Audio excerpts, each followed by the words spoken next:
What's up, guys? Welcome to my CCR question number 4, which is that how did you integrate technologies, software, hardware, and online in this project?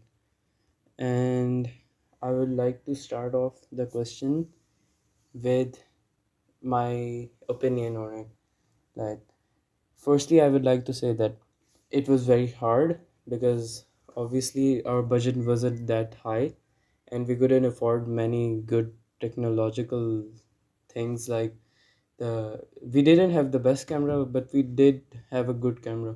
Like the Canon 70D isn't that bad, but it's also not that good. So we were mainly using our phone, which was the iPhone 11 and Canon 70D. And I will later talk about why we didn't use the Canon 70D. Okay, so firstly, I would like to say that we did what we I would like to tell you what we did have. We did have a DXLR Canon 70D with two different lenses. One of the lens was a simple 50 millimeter, while the other one was an lens ranging from like 18 to 55 mm.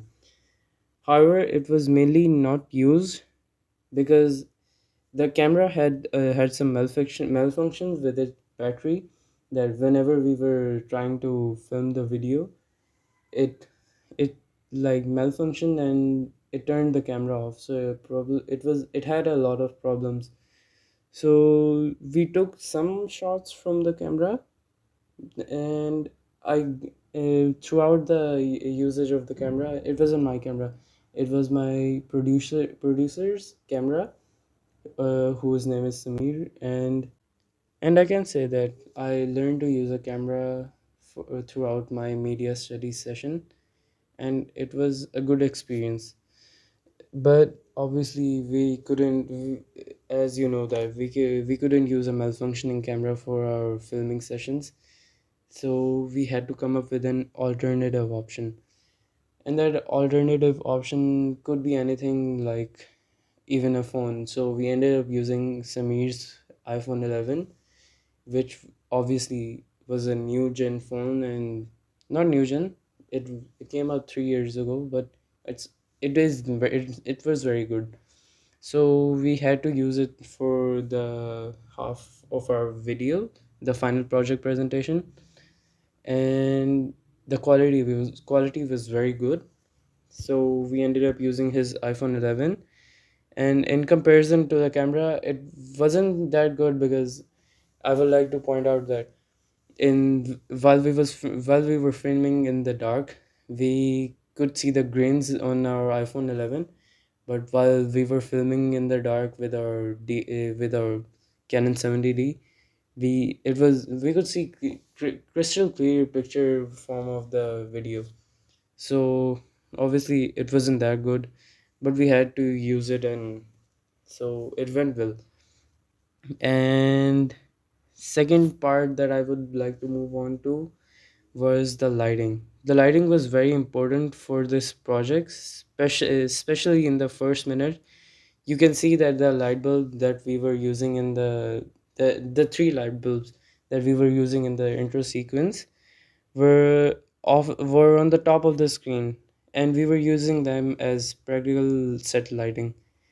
And they were portraying that the character was obviously going through anxiety and because I can say that the bulbs were portraying that, but the mood that the bulb set up did portray that the character was going through anxiety.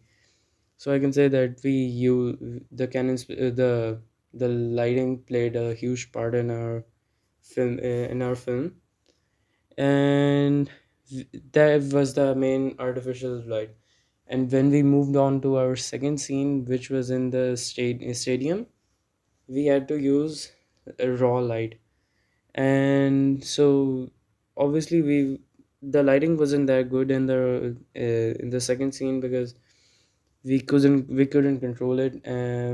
But we did wait like at 3 p.m. for the lighting to get like for the sun to get around the middle of the day. So that was the only way we could fix the lighting, and I can say that that went well. And we can I also wanted to say that throughout our video, some of the parts were in the darkness, which were supposed to portray that the our main character Zubin was going through autism. So he was thinking of his own little concert in his head, which was in the darkness. So in the darkness he was more confident, so we had to use some lighting. We used some LED lights as the stage lights, which came in play. And as the editor, I had to fix the lighting by changing the color grading, and I did most of that in Lightworks and many other editing softwares.